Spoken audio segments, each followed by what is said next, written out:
नमस्कार। आज वैशाख कृष्ण द्वादशी शके 1937 सादर करीत आहोत ठाणे वार्ता। ठळक घडामोडी।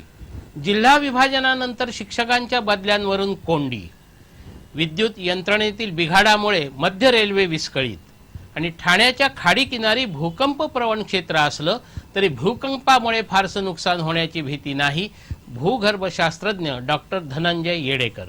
या आणि इतर घडामोडी विस्तृतपणे पण काही क्षणातच। ठाणे वार्ता पहा श्रीस्थानक वाहिनीवर। आता सकाळी 9:15 पासून रात्री 9:15 पर्यंत ठाणे वार्ता, ठाण्यातील पहिलं दृकश्राव्य माध्यम। श्रीस्थानक वाहिनी ठाण्याची स्वतःची वाहिनी। ठाण्यातील घडामोडी, कार्यक्रम, वादविवाद, अगदी गाणी, नाटक याचा आनंद घर बसल्या पहा श्रीस्थानक वाहिनी। आपल्या ठाण्याचं हक्काचं व्यासपीठ श्रीस्थानक वाहिनी। ठाणे वार्ता आता संकेतस्थळावर देखील ठाणेवार्ता.com वर क्लिक करा आणि ठाण्याच्या घडामोडी जाणून घ्या। ठाण्यातील पहिलं ऑनलाईन माध्यम ठाणेवार्ता.com। नमस्कार मंडळी, दर रविवारी पाहायला विसरू नका। नमस्कार मंडळी, आपल्या प्रश्नांचं थेट उत्तर। ठाणे वार्ता पहा श्रीस्थानक वाहिनीवर। आता सकाळी 9:15 पासून रात्री 9:15 पर्यंत ठाणे वार्ता, ठाण्यातील पहिलं दृकश्राव्य माध्यम। जिल्हा विभाजनानंतर निर्माण झालेल्या पालघर जिल्ह्यामुळे शिक्षकांच्या बदल्यांची कोंडी झाली आहे। जिल्हा परिषदेतील कर्मचाऱ्यांच्या मध्ये एप्रिल महिन्यापासून बदल्यांचे वेध सुरू होतात। अडचणीच्या जागेऐवजी सोयीस्कर ठिकाणावर नियुक्ती करण्यासाठी कर्मचाऱ्यांकडून मोठ्या प्रमाणावर प्रयत्न केले जातात। गेल्या वर्षी उच्च न्यायालयाच्या निर्णयामुळे आदिवासी आणि दुर्गम भागातील शाळांमध्ये शहरीकरण झालेल्या तालुक्यातील शिक्षकांना पाठवण्यात आलं होतं। आता जिल्हा विभाजनामुळे या शिक्षकांना पालघर जिल्ह्यात अडकण्याची भीती वाटत आहे। या पार्श्वभूमीवर ठाणे आणि पालघर जिल्ह्यातील शिक्षकांच्या बदल्यांसाठी जिल्हा परिषदेकडून राज्य सरकारकडे मार्गदर्शन मागवण्यात आलं आहे।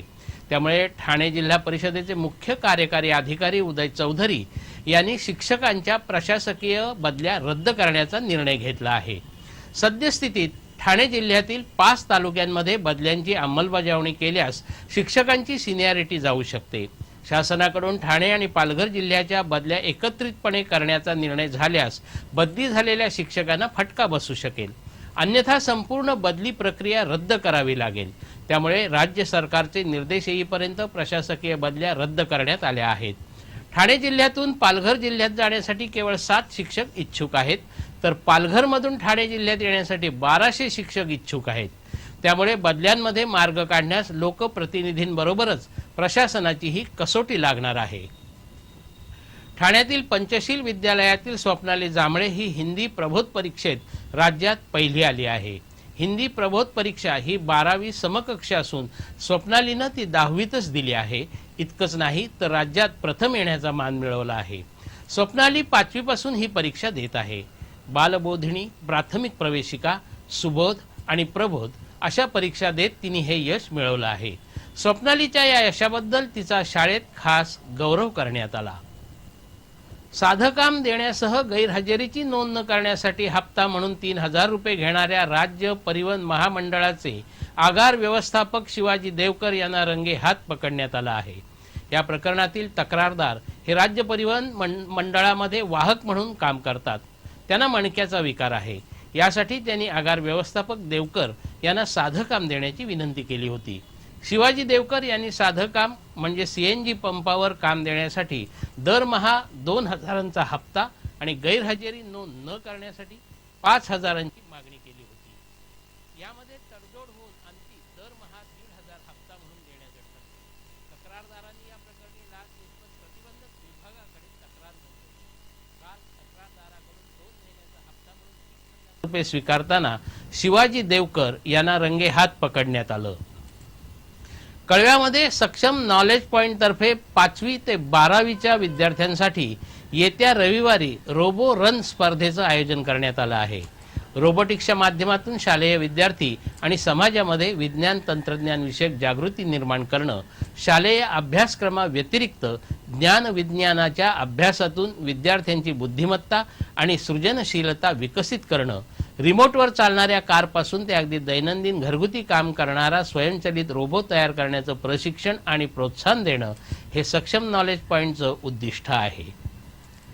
ठाण्यातील वर्तकनगर येथील दोस्ती विहार या गृहसंकुलाचं काम सुरू असताना 5 वर्षापूर्वी कुंपण भिंत पडून 8 जण मृत्युमुखी तर 6 जण गंभीर जखमी झाले होते। या संदर्भात गुन्हा दाखल होऊनही मुख्य आरोपीला अटक झाली नव्हती। तेव्हा या दुर्घटनेत एकाच कुटुंबातील 4 जण मृत्युमुखी पडलेल्या एका पीडितांनी आणि या घटनेचा पाठपुरावा करणारे मनसेचे युवा नेते संदीप पाचंगे यांनी ठाणे जिल्हा सत्र न्यायालयात याचिका दाखल केली आहे।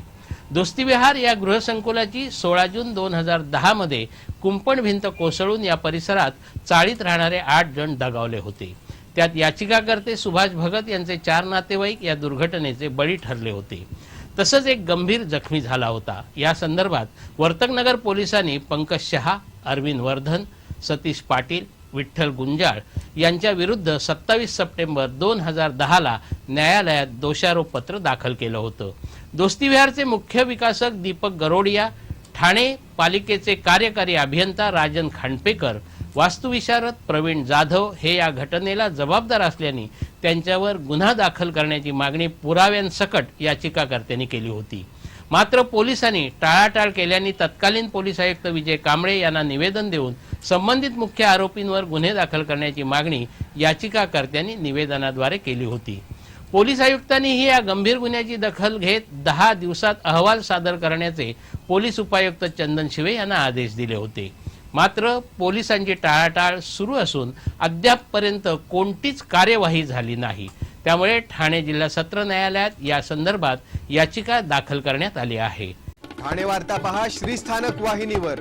आता सकाळी 9:15 पासून रात्री 9:15 पर्यंत ठाणे वार्ता, ठाण्यातील पहिलं दृकश्राव्य माध्यम। आपला परिसर स्वच्छ आणि सुंदर ठेवण्यासाठी ठाणे महापालिकेत सहकार्य करा।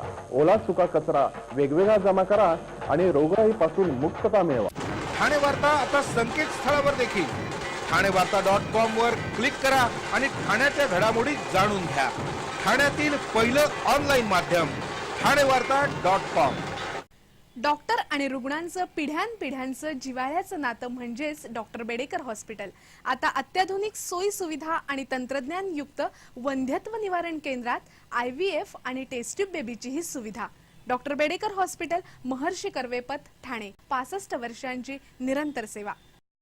जयपुरी ज्वेलरी एक्झिबिशन कम सेल, 50% बचत। American diamond sets, mangalsutra, fancy bracelet, fancy earring top, radium आणि गोल्ड प्लेटेड बांगड्या आणि अन्य ज्वेलरी फक्त जयपुरी ज्वेलरी एक्झिबिशन मध्ये, अशोका बेसमेंट जवळ, गोखले रोड, नौपाडा, ठाणे पश्चिम।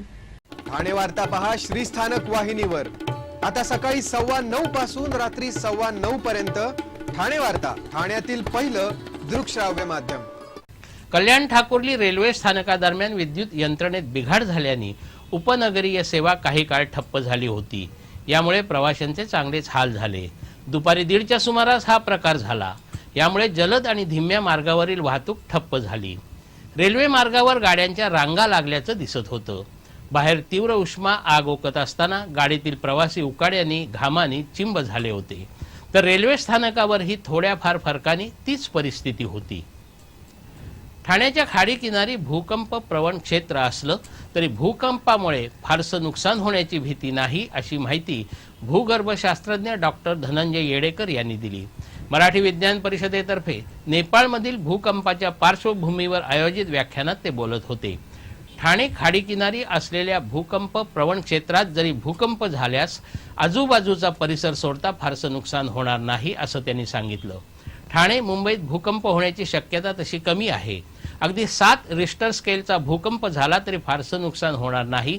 मात्र ज्या इमारतीचा पाया योग्य नसेल तिथे नुकसान होऊ शकतं, असंही येडेकर यांनी स्पष्ट केलं। नेपाळमध्ये खरं तर लाकडाच्या इमारती होत्या, पण इमारतीची लाकडं कुजली असतानाही त्यावर मजले चढवले गेले, त्यामुळे तिथे नुकसान झाल्याचं त्यांनी सांगितलं। यावेळी येडेकर यांनी भारतातील लातूर, भुज अशा विविध भागातील भूकंपाची माहिती दिली। भूकंप नक्की कसा होतो, प्लेट सरकतात म्हणजे काय, भूगर्भाची रचना कशी आहे, या विषयाची तांत्रिक माहिती सचित्र पद्धतीने दिली। अग्निशमन दलाची सुसज्जता आणि दुर्घटना होऊ नयेत यासाठी प्रतिबंधात्मक योजनांवर भर देण्याची आवश्यकता पालकमंत्री एकनाथ शिंदे यांनी व्यक्त केली आहे। काळबादेवी येथील दुर्घटनेच्या पार्श्वभूमीवर जिल्ह्यातील महापालिका नगरपालिकांच्या अग्निशमन दलाच्या सुसज्जतेचा आढावा घेतला त्यावेळी शिंदे यांनी ही आवश्यकता व्यक्त केली. बऱ्याच ठिकाणी रिक्त पदांची संख्या जास्त असणं, अग्नी प्रतिरोधक गणवेशात असमतोल असणं अशा अनेक त्रुटी समोर आल्या. सर्वच ठिकाणी बहुमजली इमारती उभ्या राहत असल्यामुळे आग विझवण्यासाठी आवश्यक शिड्या खरेदी कराव्यात अशी सूचना पालकमंत्र्यांनी यावेळी केली.